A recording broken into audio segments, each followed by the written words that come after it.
Hello again, everybody. Welcome back to HemingwayLand.com, your source for quality, affordable land in the state of New Mexico. We are going to discuss two properties in today's video.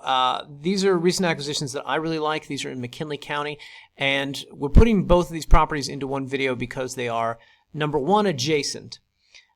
So pretty much all the information that's going to be discussed here about one will pertain to the other, number one. Number two, they're both sizable pieces of land. Both are roughly about 5.5 acres. And we're offering them as inexpensively as we can, but they're still, kind of pricey. One is $11,000, one is $14,000.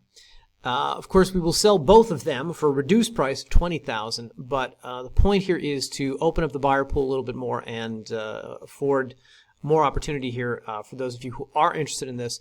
We're selling them individually at first. So, with all that said, we're going to talk about both properties in this video. Before I get started, let me quickly say both of these properties are in something called the Timberlake Ranch. Timberlake Ranch is part of a landowners association that's similar to a homeowners association or a property owners association.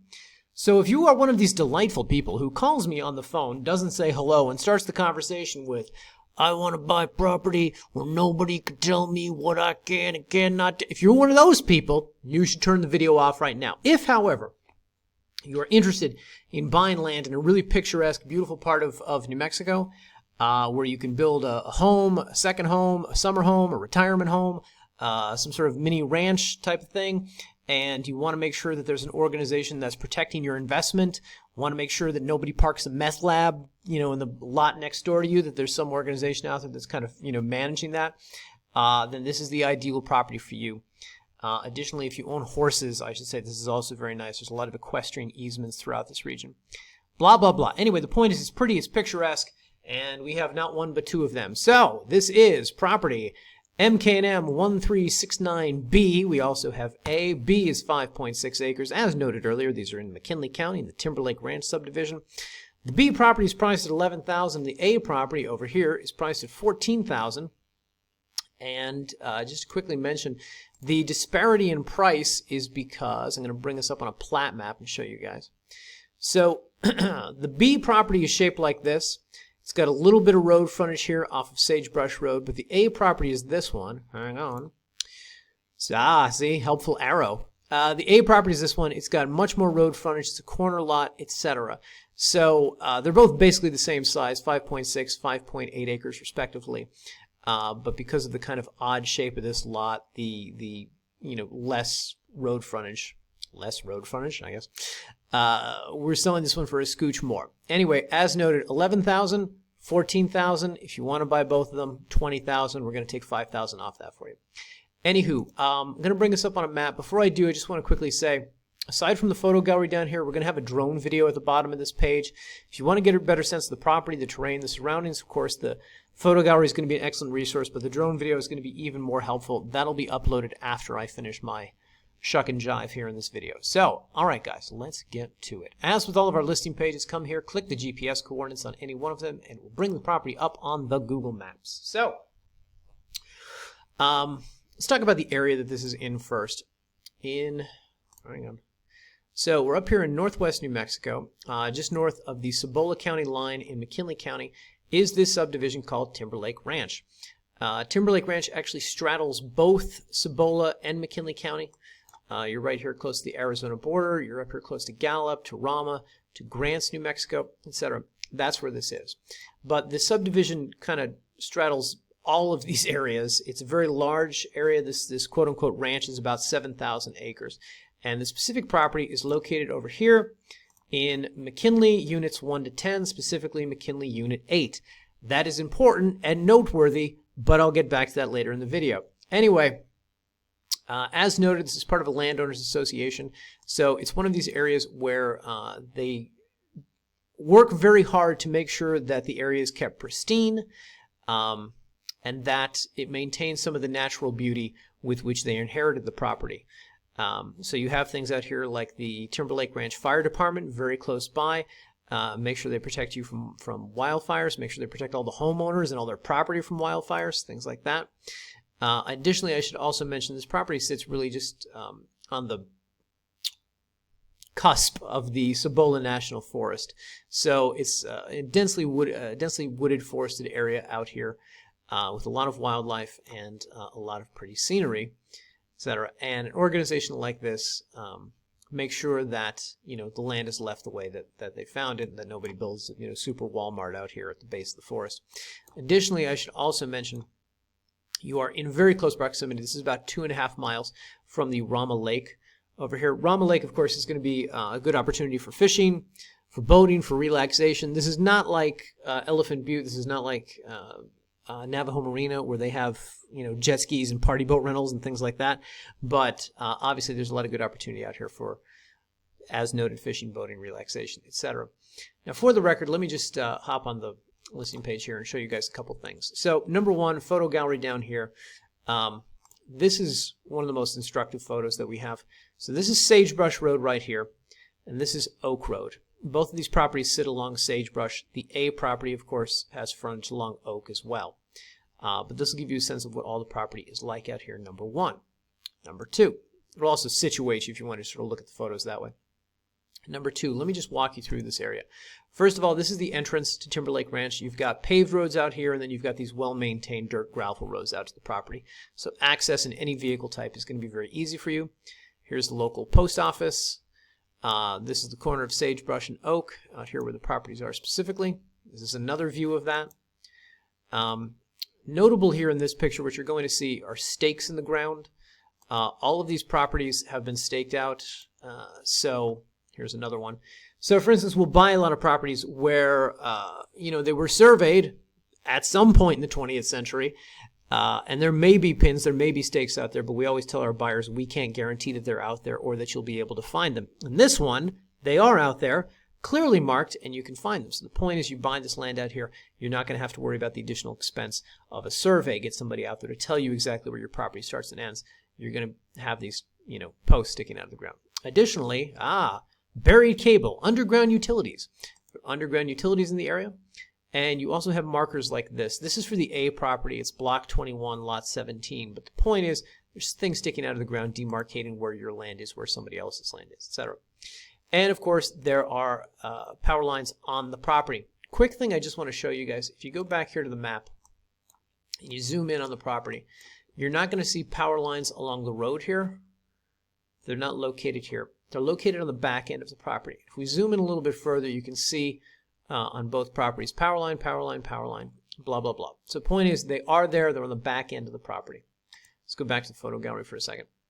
And then as you click through these, what you're going to see are just some of the magnificent sort of scenery that's out there. The property is surrounded not only by the Cibola National Forest, but also by the Red Cliffs. So you're going to wake up every day to some really, really beautiful, picturesque scenery. And of course, the land itself is nice, flat, buildable land.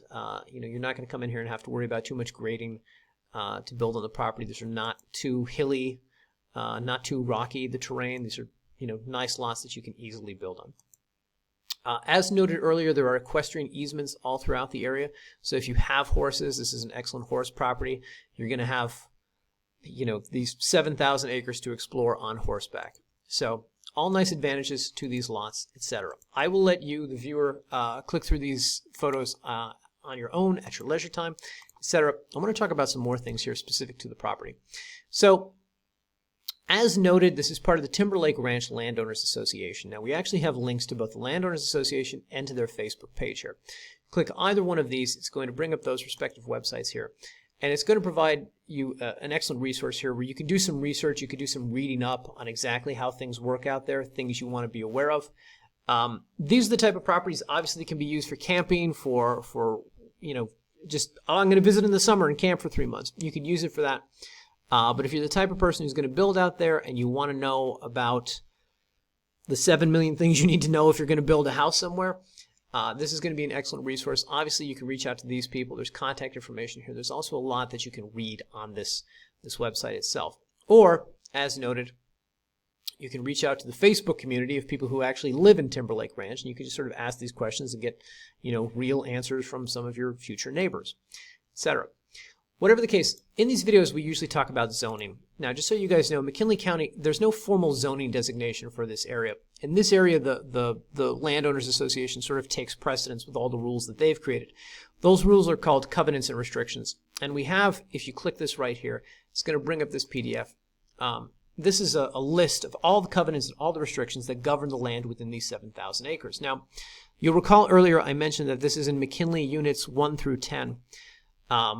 If you bother to read through this very dense and very dry PDF, what you'll find is there are multiple subdivisions within Timberlake Ranch. And these two properties that we're selling are within Timberlake 1 through, or excuse me, are in McKinley 1 through 10.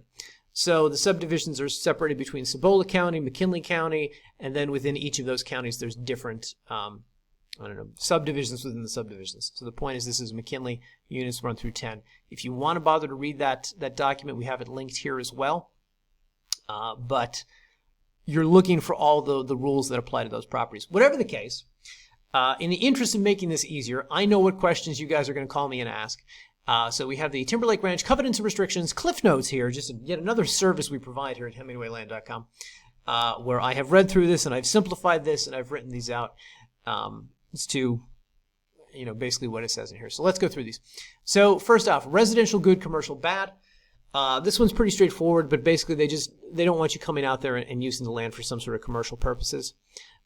They have specific language in the document about working from home.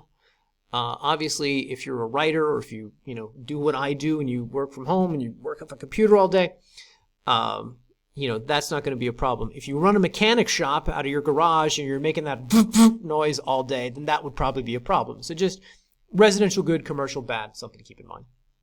Next, there's something here called the Architectural Control Committee. Generally, whenever we're selling properties that are in one of these landowner association type things, this tends to scare people off because people tend to misunderstand what this is. A lot of people assume that this is an organization that's going to tell you what paint swatches you can use on the interiors of the walls in your house, or it's an organization designed to come up with ticky-tack reasons to fine you for things. That's not what it is. It's not usually there to punish the good landowners, the good homeowners. It's there to prevent the riffraff from coming in and, like I said earlier, putting a meth lab up, 2 blocks down the road, or somebody who comes and lives out of some 40-year-old trailer on one of their properties. They want to keep property values high. They want to keep the area beautiful, not only just the scenic beauty of everything, but also they want to make sure there are no structural eyesores on the land. They want to make sure there's some aesthetic uniformity. Additionally, organizations like this usually want to make sure that everything you're building is up to code, and when you're in densely wooded areas like this, that you're not creating fire hazards. So this is a good thing. This is something that's there to look out for your investment, for you as a homeowner, for you as a landowner out there, and also for just the land in general. These people are good stewards of the land, and so that's usually what architectural control or design committees are developed for. I should just also have you guys know, permitted on the property, let's just read this. You may have guest houses, outhouses, tool sheds, garages, etc. It should be noted, now of course nowhere in these plans do they ever say anything about Airbnb, but what they say is you can rent out, you can lease the primary home that's on the property. If you have a, a secondary home, a guest house, a casita, something like that, you can't lease that out. How would they ever know? I don't know. I guess it's a small communities, people talk, something like that. But the point is that's what's specifically outlined in the CCRs. If you have further questions about, hey, I'd love to build some sort of house I could rent out to people and make some sort of passive income on, that's in this beautiful part of McKinley County, those are questions best addressed to Timberlake Ranch directly. So that's why we have their contact information and their website information here, so you can talk to them personally about that. Back to the table. All right, time limit to build. So in regards to time limit to build, if you buy this property and it's deeded into your name and it's recorded in the McKinley County Clerk's office, I don't want you to think there's somebody from the Landowners Association who's going to come out with a stopwatch and time you, and you've got 6 months or 12 months or 24 months to build, and if you don't build, you're out of luck, pal. You're never going to be able to build on this property again. That's not what that means. What it means is from the time that you break ground, you've got 24 months to complete the structure. And so, you're going to get plans drafted for what you want built out there. You're going to take them to the design committee, the architectural design committee or whatever. They're going to approve it. From the day you break ground, you've got 24 months. 24 months seems like a reasonable period of time to get a house built. And again, it's not there to create ticky-tack reasons to fine homeowners. It's there to prevent people from putting up some sort of structural eyesore and leaving it there like that for 5 years at a time.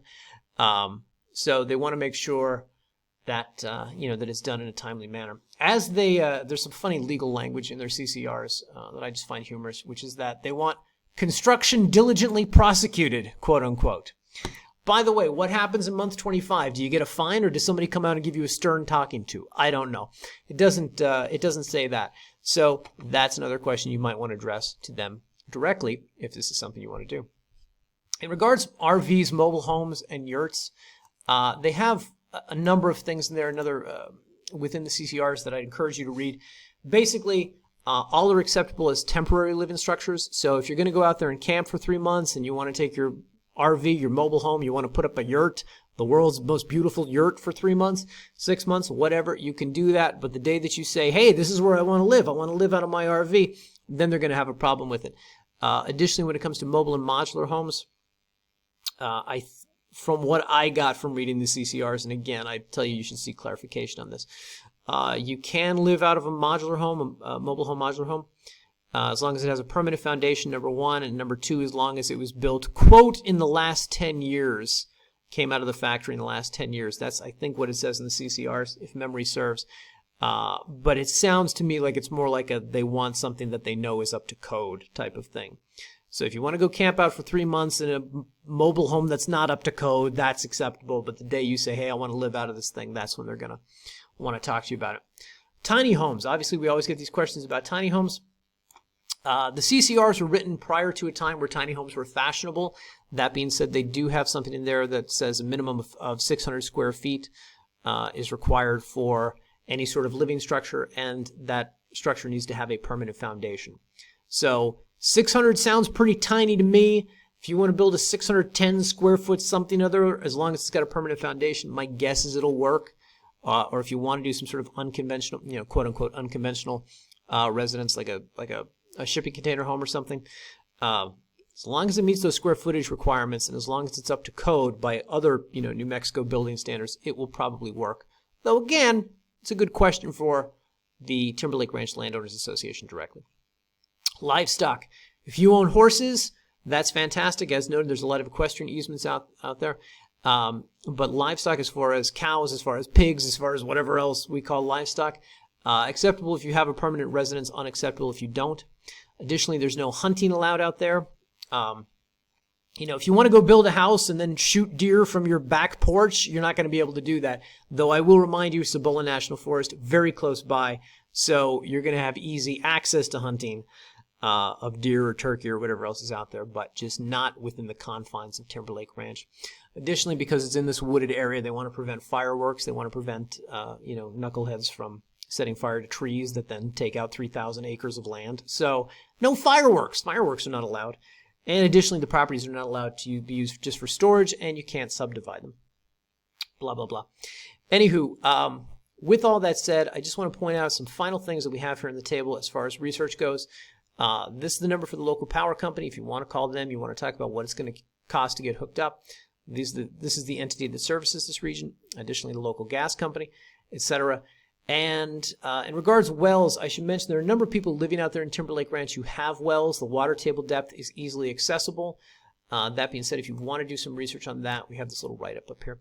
If you want to do some research on that, it's best to call the community and ask them, or call local vendors in that region. Ask them, what is it going to cost I'm looking to buy some land in Timberlake Ranch. What's it going to cost for me to get a well drilled? Generally, what's the depth out there? How much do you charge per, however they charge that per foot of drilling, etc. But when it comes to getting permitted for a well, you're going to want to talk to the office of the state engineer. We've got some helpful links here. You click on any one of these, it's going to bring them up. And this, of course, is also going to help you with your research about how exactly that process works and what you need to know about getting a well out there. Anyway, with all that said, these are properties that we had closed on through Four Corners Title Company. So we have title insurance on these properties. We have warranty deeds. We're going to convey them to you with a warranty deed. As noted, the two properties together total about 11.4 acres, something like that. We're selling the 5.6 one, the B property, for $11,000. We're selling the A property for $14,000. If you want to buy both, we'll take $5,000 off, and we'll sell them to you for $20,000. So that's 11 acres out there for $20,000. It's a pretty good deal for land out there, particularly in an area this beautiful. When it comes to purchasing the property, what we recommend is come up here, click the Buy Now button. We're only going to ask you for $500 to check out, but it's going to take you to this page where we ask you for some information. What name do you want on the deed? What's the tax address? Where's the county going to send the yearly bill? Agree to the terms, click Next, and on the next page you're going to enter your credit card information. You're going to put down the $500. This is a non-refundable earnest money deposit. What we recommend with a closing like this, you can give us credit card information. You can do this through a wire transfer if you like. In my experience, most people don't, and I do not encourage it. I welcome the opportunity to close with you on this through a title company, through Four Corners, once more. If you want to learn more about how that process works, come up here to How It Works. Click on Buying from Us. It'll take you to this page. Down here, we talk about how the process works when closing through title escrow. The advantages for you, the buyer, if you're not familiar with this, if you haven't bought land or a home before, the advantages here are twofold. Number one is you're going to get title insurance on the property. If you do have plans to build on the land, you're going to have to take out a loan for some money from the bank, whatever. A lender is not going to lend money on a property that does not have title insurance. So being able to demonstrate to them that you have that, it's going to afford you more opportunity there as far as financing, number one. And number two, and this is particularly helpful for people who are skeptical about buying land online, is that we cannot touch your money until such a time as the property has been deeded into your name. You're going to wire the money to the title company. Title company will not release it to us until, we have done everything that we have to do on our end. And by the by, if you'd like to see an example of what one of our standard sale purchase agreements looks like, the thing that you're essentially going to be signing and agreeing to before we can enter escrow, this is an example of one of our standard, a generic version of one of our standard contracts. You can read over this. See, it's very simple, very straightforward. Anyway, with all that said, guys, we do ask for a nominal amount down just to prove that you are serious. All right, hope this was enlightening. I appreciate you guys listening to me blather on for about 22 minutes. If you have any further questions, leave us a comment here on the YouTube. Shoot us an email, support@hemingwayland.com. Reach out, people, to the Timberlake Landowners Association, or give us a call, 702-919-7170. As always, a pleasure being able to talk to you guys about these new properties. I really like these. I hope you do too. Thanks for watching.